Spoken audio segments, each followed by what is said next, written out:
लक्षाधिक टंकार तंबा बुश चोरी अभियोगे दुई अभियुक्त गिरफ। केन्दुझर जिला बड़बिल थाना अंतर्गत पीएचडी मांगानी झाटिंग तरणी पात्र और काराखेंडरा मगदा साहिर जमुना मुंडा नामक दुई अभियुक्त लक्षाधिक टंकार तंबा बुश चोरी अभियोगे बड़बिल पुलिस गिरफ करिछि।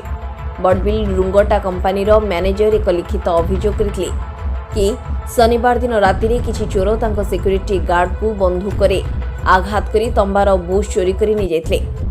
अभियोग ग्रहण करी निजे बड़बिल थाना अधिकारी सुशांत कुमार दास कार्यानुष्ठान ग्रहण करथिले एवं सेथिरे सफल मध्य होइथिले।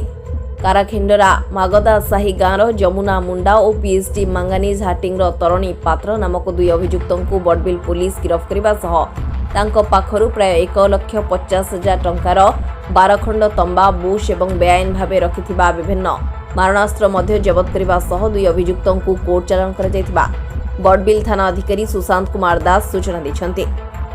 केन्दुझर बड़बिलु दीपेश कुमार बेहेरा रिपोर्ट, कलिंग मीडिया।